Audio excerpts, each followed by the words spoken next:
Greetings. Hola. We're Besties, and these are a couple of our Basins. I'm Amy Benzie. And I'm Allison, sir. And this is our brand new podcast, Besties and Basins. And today, Allison and I play with these guys all the time. They're great ambassadors. We use these animals for all kinds of people to handle, from 4 years old to 84 years old. And Allison and I work with these animals to keep them tame so that others can hold them and they can be ambassadors. And we have so much fun down here that we thought it would be fun to share our amazing experience with these animals with all y'all. So I am holding Zaltis, and Allison has Isis. Isis is Allison's absolute favorite. She is. Allison and I became best friends like that fast. You know how sometimes you just meet somebody and it just clicks like that for you. It was true love before first sight, if that's such a thing. Yes, it is. The cool thing is that how Allison and I met is that her grandparents are patients of my husband, who's a dentist, and my husband says that every time he came home and he's like, every time this couple comes in, they talk about their granddaughter, and she just reminds me so much of you. You guys have got to be friends. So Allison and I became friends on Facebook almost a whole year before we ever met in person, liking on each other's posts and admiring each other's work. Allison has a degree in wildlife biology, and she is a herpetologist. She works with all different species of venomous and non-venomous animals. She works at our local hot springs snake house, which is a name that we gave the house. And she takes care of all those snakes. So that was really, how many times do you get, women in their 40s who just love snakes, love adventure, love nature, and we finally got to meet. And that very first time we met, Larry and I went to the snake house. You want to tell them about that? So, like she mentioned, I work for a local herpetologist and invited them to what we nicknamed the snake house. Hello, Salties. And it was great because they got to see different species, everything from a gaboon viper to a puff adder to several different species of king snakes. And it's kind of funny because I have a funny story. You might want to preface by explaining that Larry wasn't really a snake guy. So no, Larry never held a snake in his life until we got these emeralds. So besides the emeralds, he'd never held another snake until that day. Right. So I actually happened to have had a milk snake there that I'd been working with for several weeks, and he was just flighty, didn't want to sit still. In fact, so much so that I even had difficulty getting a good photo of him. And when I handed the milk snake to Larry, I couldn't believe it. That little milk snake slithered up his arm and just rested on his shoulder for, I don't even know how long. The whole time. We were all just talking. Didn't move, was so comfortable with Larry. It was almost shocking. Really not only just sat there not moving, but the little snake, the way Larry was holding him, the little snake's head was like on his arm. And when somebody would move or come close, the little snake would hide behind Larry's arm and just like peek up. They bonded. Yes, and I couldn't believe it because I'd been trying for weeks. So Larry really was like a little snake whisperer. Mm-hmm. This is Ningisida. So now we have Zaltis, Isis, and Ningisida out. And we are going to go ahead and get all 7 of the basins out. And these animals, believe it or not, are all potty trained. Whether the animals are potty trained or we're trained, either way, they use a chamber pot. And they do that in their rain chamber. So all of these animals are going to go into the rain chamber tonight, and then they're all going to get some dinner, which they really, really, really would love to have their dinner. So I'm going to go ahead and start the rain chamber. You guys might hear a little bit of rain in the background, and we're gonna start getting the animals in there and switching them out, and I'll take more animals out as we put the snakes in there. Isis loves Allison. I love her. So I think the reason why I'm actually kind of partial to Isis is the second time that I met Amy, I was invited to Larry and Amy's house to come meet the emeralds and see the jungle room. And it was impressive to say the least. I walked in and could not believe how beautiful the enclosures, all live plants, the lighting was fabulous. The snakes are insanely gorgeous, healthy, happy, and I was so impressed. And I brought my camera to photograph them. I had Isis kind of just crawling on me when I was photographing another snake that was up in a vine, and she slithered around me in just the perfect way that Amy said, "Don't move." Snapped a photo that is still look at this picture. Look at it. It's a prize-winning photo. To this day is my profile picture on all my social media, and still probably my favorite photo of myself. Look how Isis's tail is wrapped around Allison's arm in this photo. It's amazing. You could not pose that. No, it was perfect. You don't force a snake like this to do anything. No, she definitely is just such an impressive, beautiful snake.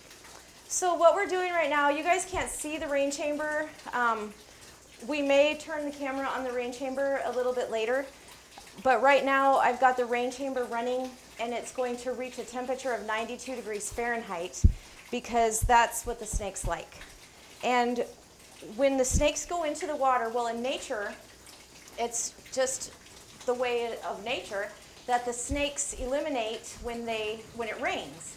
And that keeps predators from being able to smell them and find them. So when we put these animals into the rain chamber, that's when they will drop their tails and poop. And we never have messes in their enclosures.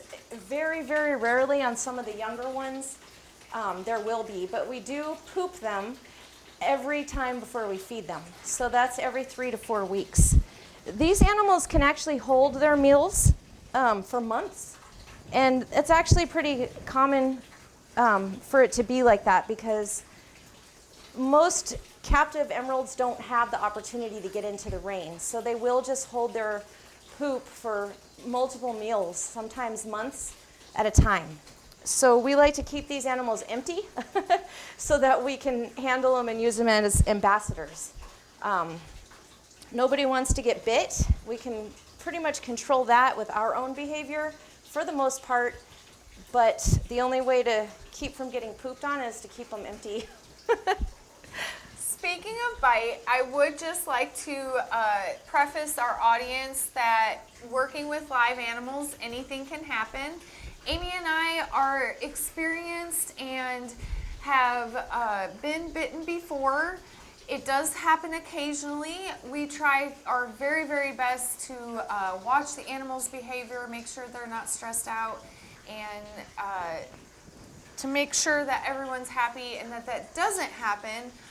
But if you happen to be watching our podcast and it may or may not happen, we hope it doesn't. If it does, no worries. We know how to handle it, and it'll be okay. So I have people ask me all the time because I handle these snakes quite often. They're known for being aggressive. Where's her face? Right here. I'm going to put him back around your shoulder here. These animals are very well known for being aggressive. Hey. People actually say you can't hold them, but these are great animals to hold, actually. They're very easy to read. Look at He's using my nose as a climber. That's precious. And they are good animals to hold because they're so easy to read. If these snakes are going to bite you, their body language tells you long beforehand. And even like with Isis, she has an unusual behavior I've never seen in any of the other animals, but it could be because she's a 5-year-old female. She just has more personality, she's more aggressive, and she knows what she wants. Look at Zoltus. So she tells us what she wants. She does get a puffy neck. You'll hear her go, you know, and one time I felt a deep growl from inside of her, and that actually happened the first time I got bit by her. I've only ever been bitten out of all my 7 emeralds that I handle all the time. I've only ever been bitten by Isis. And that first time that she bit me, she gave me plenty of warning. You can just let him go. Well, let's see how the rain chamber is coming. The first time she ever bit me was a really gentle bite. Kind of reminded me of maybe how a dog might nip at you if you were tickling the hairs in his ears or something. It was, I was holding her and I was treadmilling her so she couldn't get up on the vines. And she got aggravated and turned around and bit my hand. Again, it was very mild. The marks only lasted for a few days. There was barely blood poking out of the holes, which when I get snake bite holes, I just put super glue on it, which happens a lot when I'm in the jungle. But with these animals, Isis is the only one who's ever bit me. But that wasn't the only time that she bit me. Another time, the animals were all up here on the vines, and Isis was in ambush mode. And I was being really careful to stay away from her, and I just was doing things and I forgot. And she did end up striking. She was all the way coiled up on those vines, and she struck all the way down and got me in my chin and my face. Big, wide open mouth. It was fabulous. And you guys can see on the picture here how wide that bite was. And her teeth went in deep. It was a full-on strike bite, which you can see in the video here. It was a full strike bite. So actually the wounds from her teeth went away quickly because her teeth are so sharp, it just leaves a good needle mark and comes right out. But what didn't go away was the bruise right here on the side of my neck. That's how good she got me. So from my animals, my domestic emeralds, those are the only 2 times I've ever been bitten. Uh-oh. What does that mean? Hey everybody, welcome back. We, as you can see, have added another Amy. This is Amy. How do you say your last name? Arrigo. Amy Arrigo. And this is my very first time meeting Amy. It turns out we're both Amy Elizabeth. That was kind of fun to learn. And while Allison and I were just doing our podcast, Amy stopped by, and she happened to come right at the same time that our camera overheated. So in the time since I last saw you, which to you was 1 second ago, Zoltus and Ningisida have both used the chamber pot, and Isis is in there now. And I'm going to go ahead and get some more animals out. And Allison, when you take Zoltus, can you kind of explain about the difference between the northern emeralds and the southern emeralds, the basins? These are basins. Yes, so there are actually 2 species of these emerald tree boas. The Amazon basins, which we have right here, and then the northerns. The biggest difference is their scale count on their heads, and also their location. Both snakes are very, very similar in appearance with their green emerald color, but they are totally 2 different species. The trip that we took, we were actually looking for the Amazon basins, and the trip that we're going to take in February to Surinam, we will be looking for the northern emeralds. And Amy is just finishing getting out another one. And this is Jormungandr. And Jormungandr is going to go into the rain chamber with Isis, and Isis will just stay in there till she's finished. Can you step right over there? Sure. I just wanted to add also about the difference between the basin emeralds and the northern emeralds, which you guys can see right here in these photos. Like Allison mentioned, the snouts have different scale counts. And you can see on this one is the northern, and they have much larger scales and less scales on their snout, where the Basin emerald tree boa has much smaller snout scales and more of them. Another distinguishing feature is this stripe. But you can't always use a stripe to determine between a basin and a northern, because not all basins have a stripe, but no northerns have a stripe. So if it has a stripe, it's a basin. But if it has no stripe, you'll have to use the scale count on the snout to tell them apart. Allison, what about talking a little bit about our trip? We keep mentioning our trip. Allison has done a really good job memorizing the names of the cities we went to. So I think you mentioned a couple already? Yes. So I mentioned that we started off by landing in Lima and then visiting Miraflores. And then from there, we actually went to Iquitos, which was amazing. From Iquitos, we went to a small little city called Caballococha.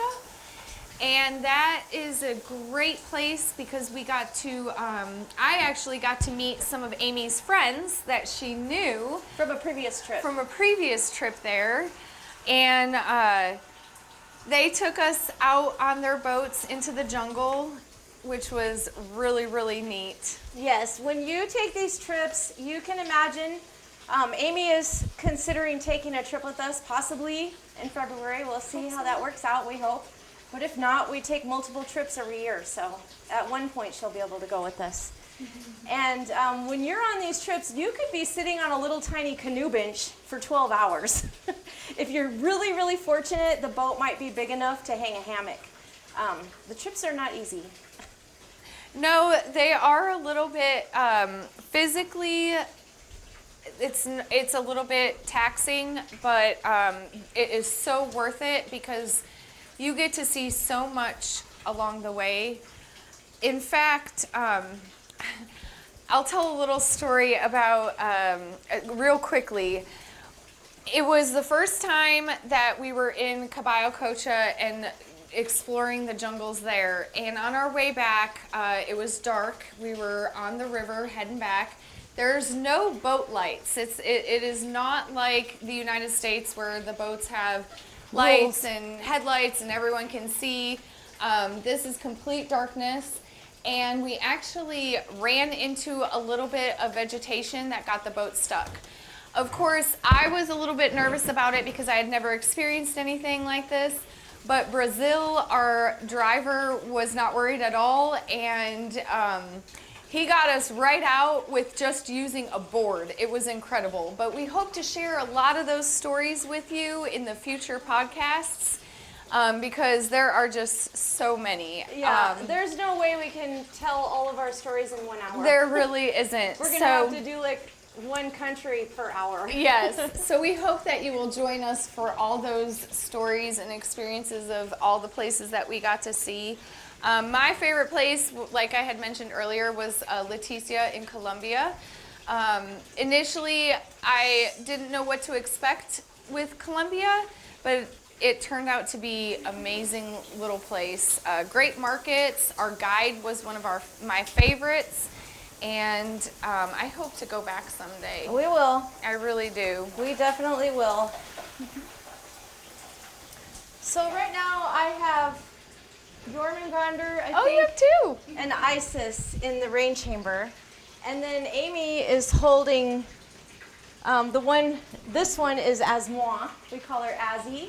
And then Gishsana, who you guys already met earlier before he got into the rain chamber.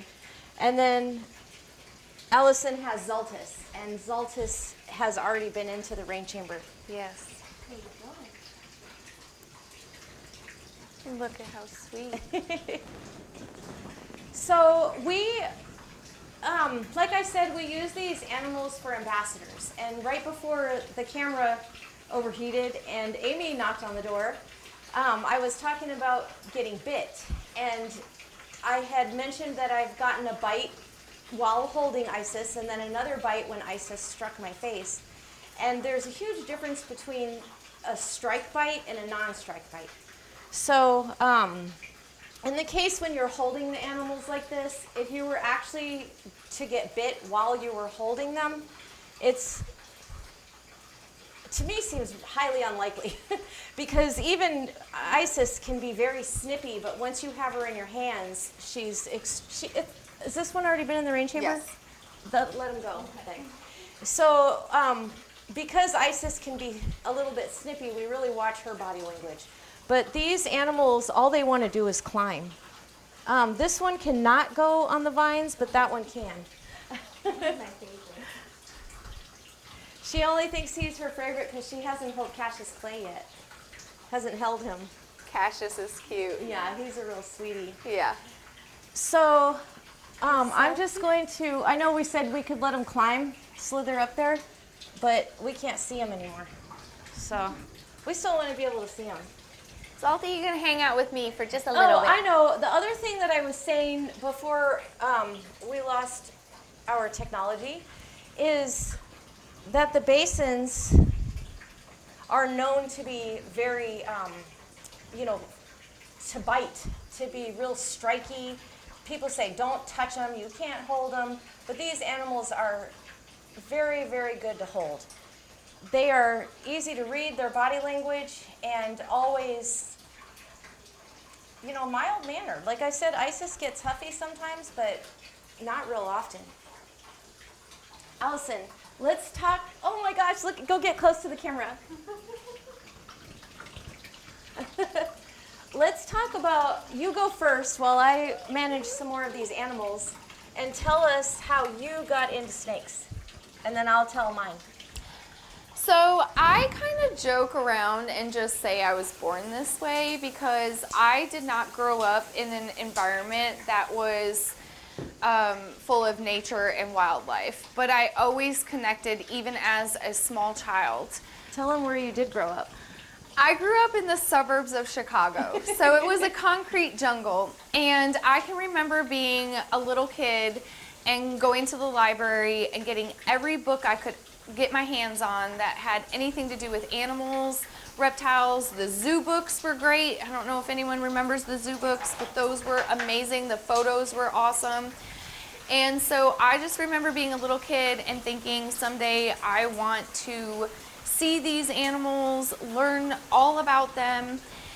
And I remember my first snake encounter. I was actually on vacation with my family. I happened to find a little garter snake, and I picked it up without any fear in the world, had no idea what I was doing. Started showing everybody because I thought it was just the coolest thing ever. I thought other people would want to see it as well, and quickly realized they did not want to see the snake. They were running from me. So in a weird way, it kind of brought a sense of power because here I was, this little kid, and grown adults were running away from me. So I think that kind of started it because it intrigued me as a child, like, why is everyone so fearful? From then on, it was just unstoppable. Any animal I could get my hands on, I did. Snakes especially. Reptiles, herpetology in college was my favorite class. So I kind of just joke and say I was born this way. Oh yeah. Look at them climb, slither all the way up. So amazing. And right now I have an emerald crown. Yes, she does have an emerald crown. And I got into the snakes when I was 11 years old. I lived in an apartment complex. I was the only girl in the complex. And there was a fella who had an ad up in the little laundry room at the apartment complex that he had a snake for sale. And you can get it with the heat rock and the light and the big wooden cage. And it was pretty awesome. We all wanted it. All the kids at the bus stop, we were like, man, did you see that snake? We all wanted the snake. Well, I was the only girl with the whole apartment complex filled with boys. And it turned out that I was the only one whose mother would let them have the snake. So I got the snake, and all of a sudden I was like super cool. Everybody, like Allison said, they're scared, like, oh, I can't touch that. They want to look at it. They don't want to touch it. Is it going to bite them? So I also had that sense, where you feel like you have a superpower because everybody's so scared of this animal, and you know, I just carried her around my neck everywhere I went. I absolutely loved her. Her name was Medusa. How creative, right, for an 11-year-old? And then from there, I started collecting snakes. And I've had all kinds of different snakes that I've caught in the desert. I used to keep heat rocks inside of plants and warm water bowls on top of heat pads, because I accidentally learned that they like to poop in the water. So when I put the warm bowls of water around the house, the snakes would get in it and poop. So I thought they were potty trained, and of course now I learned that that's just their natural thing that they do. And I had snakes pretty much through my early 20s. I had my daughter when I was 20. She had snakes when she was a kid. And then when I was 27, after that point, we never had any more snakes. So it was a whole 20 years with no snakes until I got these. And I really wanted a snake.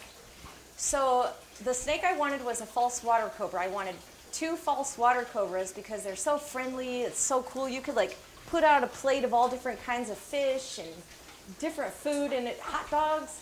I've seen it all on TikTok. And the snakes just come and pick it off the plate and eat it. And I thought, wow, that's amazing. I want one of those snakes. Well, my husband had never, like we said, dealt with snakes. And he was researching the false water cobra. He wasn't thrilled with the face, which now he likes it a lot better because he sees how it looks a lot like a cobra, like a king cobra. But he did the research, and he's the one who found these emeralds. And I was going to get a pair of northerns because they were more affordable. But he was dead set after everything he read that we wanted basins. And I don't want to keep rambling, but I just want to say this last thing. You know, there's so much, I don't want to say rumors, but you know, people talk about how feisty northerns are. They're unhandleable.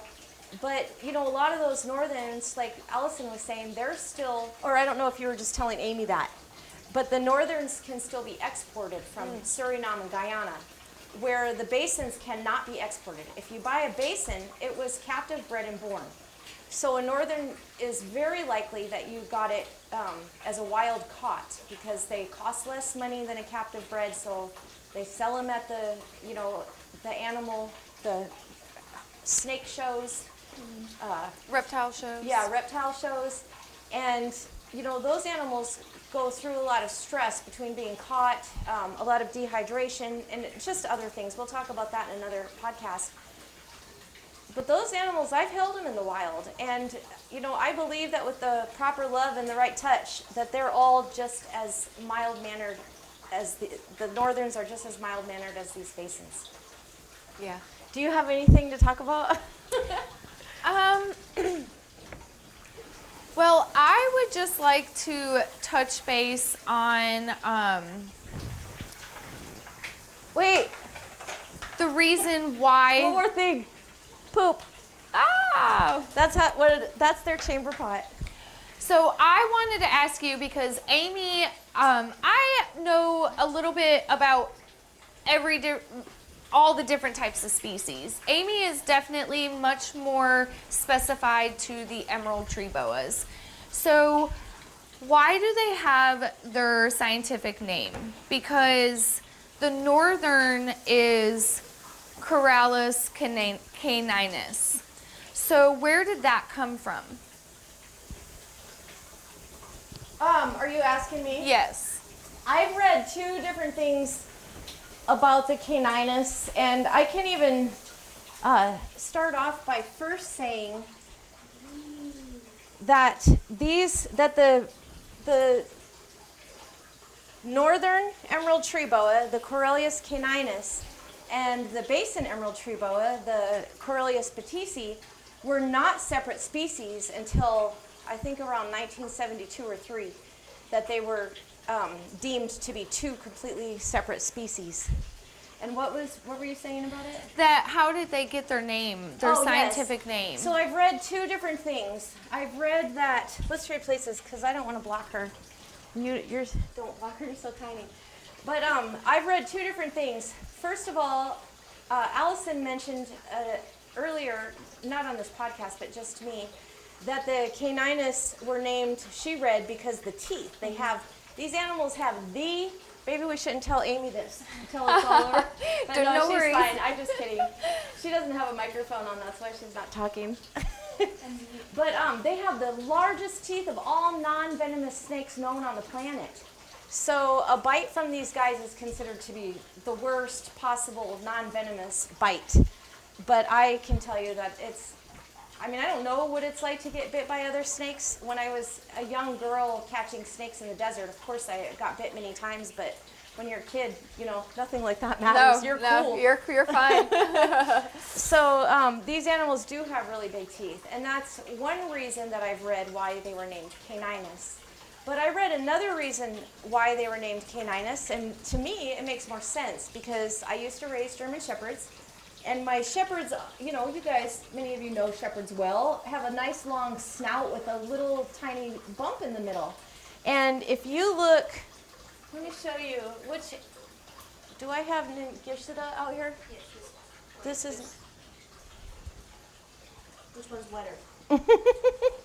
is that Ninji? I think that. Or no, he's up there. Oh yeah, I thought he was already gone. Is it because they have puppy mouths? Oh, he's all the way up there. But he has the best face. He's got such a nice long snout. And it looks exactly like the snout of a German Shepherd. So I've read both because of the teeth and the long snout. So we don't know. So sweet. He Look wants at to climb. I wish we could see Ninji, but you guys can't see him. He's all the way up there now. But he had his time in front of the camera, didn't he?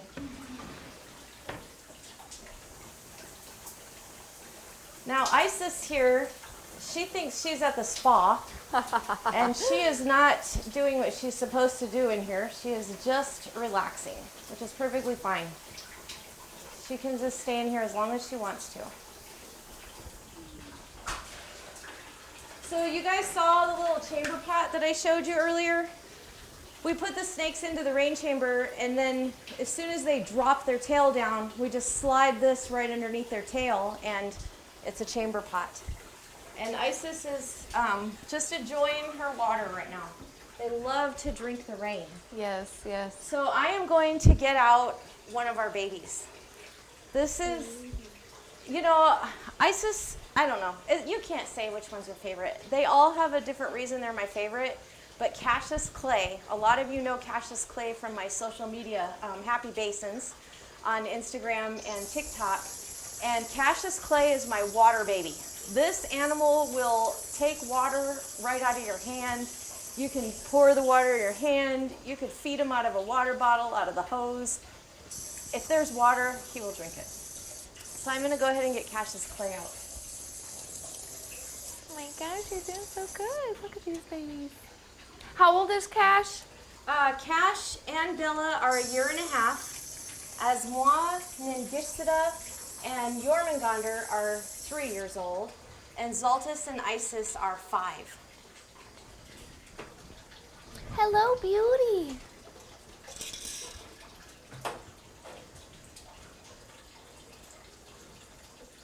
Do you want to tell them about our trip that's coming up?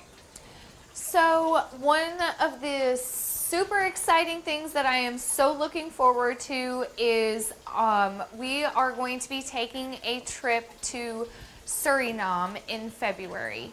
And there we will actually be looking for the northern emerald with some guides that Amy has traveled and worked with in the past. And she's already been there. It will be a first time for me. I cannot wait because the wildlife there is just superb. Oh, look at this little baby. So for a wildlife photographer, it is like heaven. What kind of animals will we see there, Amy? I've taken 2 trips to Surinam, and both times I have seen many emerald tree boas, Amazon tree boas, all over the place. Amazon, stop. We also have sloths, giant river otters, which is what. So, yes, I am so excited about the giant river otters because in college, My main research project was actually on the North American river otter. So I had read about the giant otters and how rare and difficult they are to see in the wild. But Amy told me that there is a spot that her guide knows of that actually has the river otters that show up quite frequently. So hopefully we will be able to catch a glimpse of Yes. those babies. I say definitely, because Mark and Tony, you guys rock, totally rock. Can't wait to meet y'all. Mark and Tony are fantastic guides, and Mark is very humble. He does not consider himself an expert in anything because he didn't go to an academic learning place to learn all his stuff. Instead, he has spent over 30 years in the jungle learning about it, hands-on experience. So every time I call Mark and Tony experts, they're like, oh, no, I'm not an expert, but they absolutely are. He can call the river otters. He's got lots of videos. He said it just takes patience. These guys, you guys can look here at this video and see all of the snakes that we got. That was a matter of 2 nights traveling the river in Surinam. We're not going to talk about the details of our trip, but I do want you guys to enjoy this video of all these little wild things that I was able to handle in Surinam. And what we do when we go to Surinam is actually conservation work. We know that there are many trappers on the rivers. Any fishermen, not any fishermen, but many of the fishermen are trappers. And they make their money from fishing and hunting, and they take their catches back to the markets and to their families. But if you see one of these animals slithering around in a tree and you can get it down and put it in a bag, you can make an extra $50, off of it when you get to town, or however much they get. I'm just throwing out a number. So the fishermen can make extra income by catching these snakes. So what we do is we go get the animals, the desirable snakes, off of the trees in the highly trafficked areas.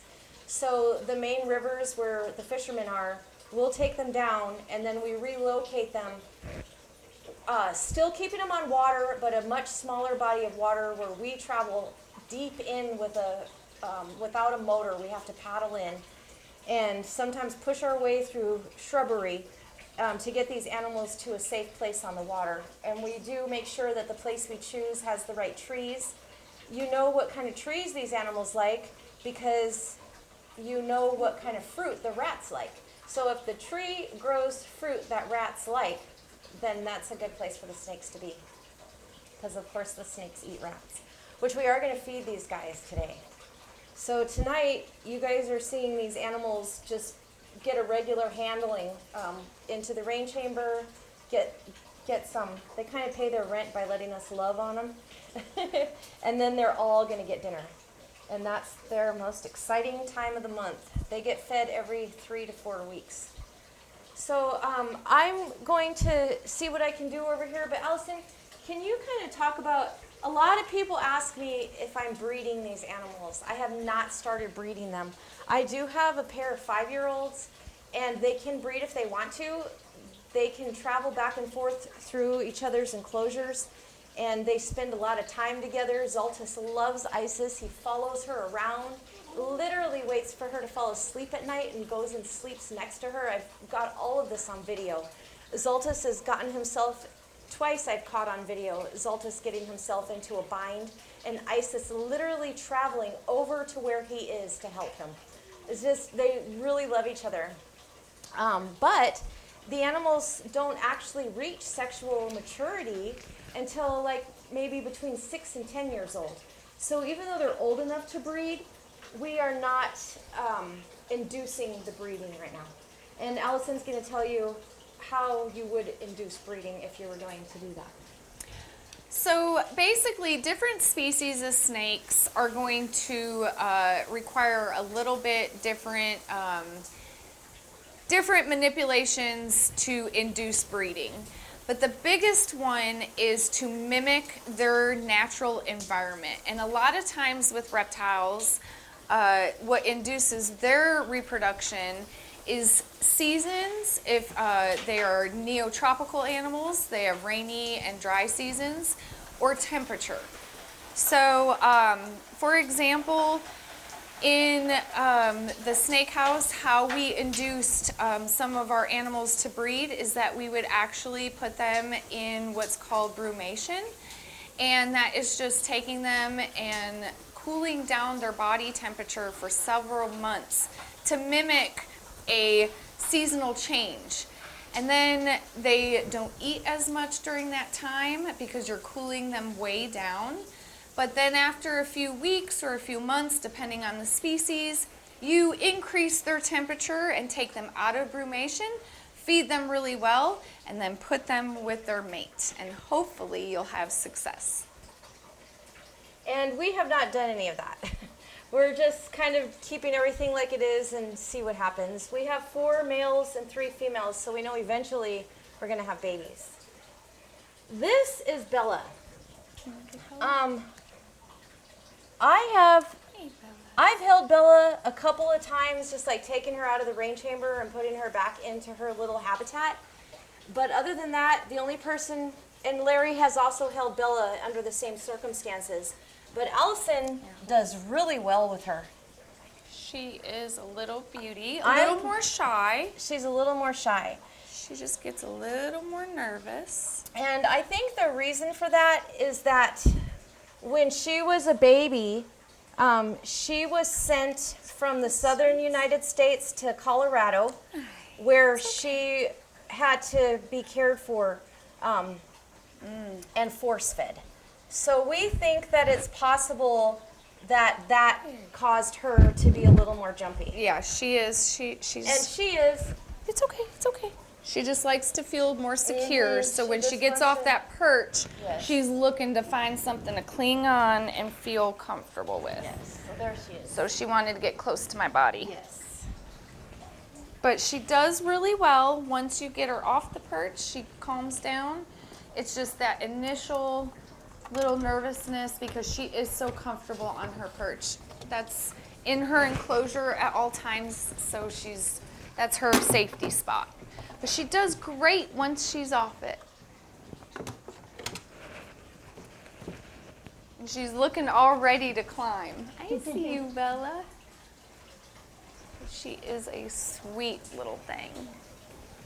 All right, girl. So you guys saw me put Cash into the rain chamber, and he was only in there for just a matter of minutes before he filled his chamber pot. Is that not insane? That crazy cool that these guys are literally potty trained to a shower chamber. It's just amazing to me. Like, did you know that? I know, it's Who knew you could potty train a snake? so cool. I actually had a green iguana for years, and she was potty trained too. All I did was put her in the shower. So I actually thought all reptiles could be potty trained until I started babysitting Allison's little king snake.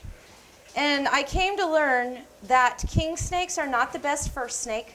They're extremely messy, they're extremely flighty, they will eat anything, so they will bite your fingers thinking it's food, not even out of aggression. They just want to eat you. So They do. I read so much stuff on Facebook that king snakes are like the first, or the like a best first snake. But I don't think so. I think these are the best first snake. If you have the resources, and here, go ahead and I think one of these is due. Oh. I don't know which one. I just know one wasn't. here, I'll allowed. take one of those instead. I think both of these have not been in, or Well, did one you? was wet, but I don't remember which one. Oh my gosh. Who? They can go back in. Well, I'll be able to tell by their bump. See who You know did. your bump.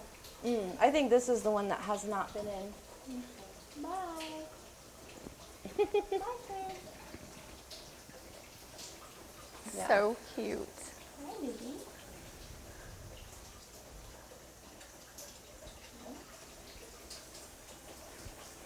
Yeah, see, Bella's calmed down already. She just gets a little bit nervous getting off her perch, but when she's off it, she's great. Now she's trying to explore.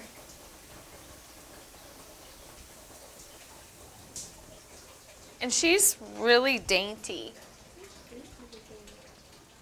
And I'm really good at telling the snakes apart, but I just happen to be trying to tell the difference between a brother and a sister. And they really look a lot alike. Yes. So, I'm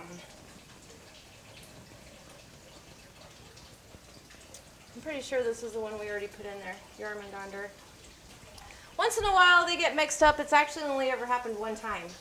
So, usually they have enough different distinct features that we can usually tell them apart. Man, I wish you guys could see that snake up there. That's incredible. He's just all over the vines. Slithering away. Slithering away up there. So let's just see if I can get that real quick.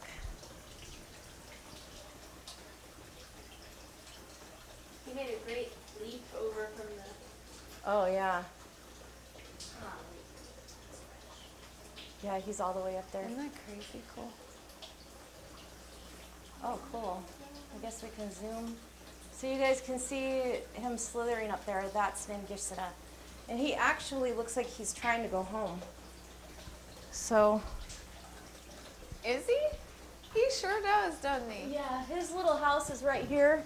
So I'm going to see if you might want to just get in there. By giving him a little vine. I just put this little removable vine in here, like I showed you guys when we started today. And see if he wants to slither down in there.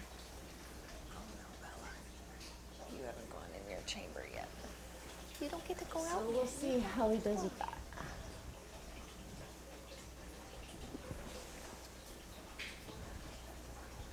So we are, how many snakes down are we? Well, Bella still needs to go in the chamber. Yes, and Asmoa's in there now. Azzy's in there now. I love Bella. She loves you. She It's especially fun to be loved by an animal that nobody else can hold. Sweet girl.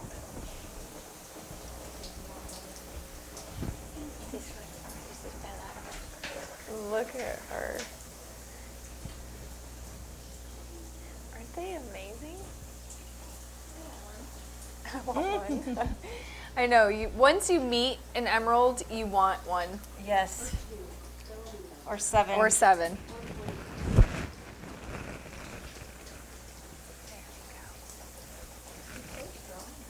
Yes, they are very strong. Oh, yeah. Definitely.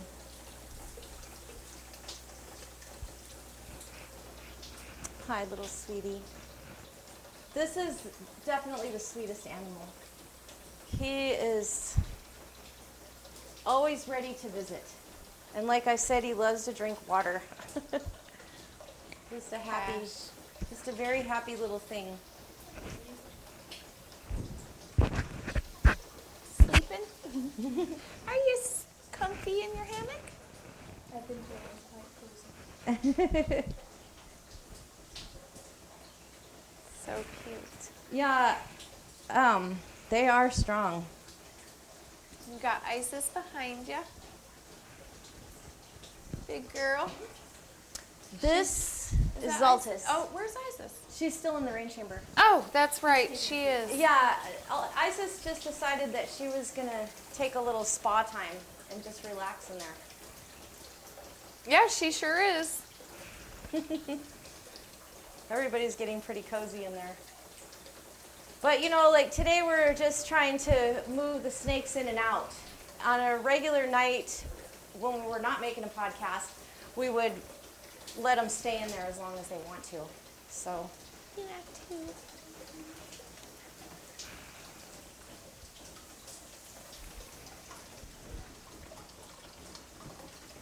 All right, we're going to take a little break and we will be back. And she's got a slim, dainty, lovely face. And he's got like a short snout. So is he the sniz? He's a schnoz. Oh, he's the schnoz. Yeah. She's the sniz. Very official terms. Yeah. Okay. All right, am I rolling? All right, I wanted to come back because I realized that we did not see Asmoa. And this is Azzy. And she is a litter mate, the sister of Jormungandr, who is, I don't want Amy to get mad at me, but I'm just going to borrow him. I love you forever. So you guys have actually, hey, sweetie, can you flip that thing up so I can have a look at my frame so I can see where I have these guys in the picture? So these two are the only two I have a hard time telling apart when they're not together. I know you guys can't really see that good. I'd have to post pictures of their faces. But anyway, this is Asmoa and Jormungandr, brother and sister. Total sweeties. All right, guys, so we are now going to, like I said, everybody's going to go back into their habitats. We're going to turn the lights off, wait about 15-20 minutes, and then we're going to start cooking their dinner. And when we're feeding them, I'll give you guys a little explanation about how they eat, what they eat, and how we prepare their food. All right, Allison, come on over here and say goodbye. You and, who is that, Bella? Bella. All right, guys, well, we will see you when it's time to eat. Ciao. Bye.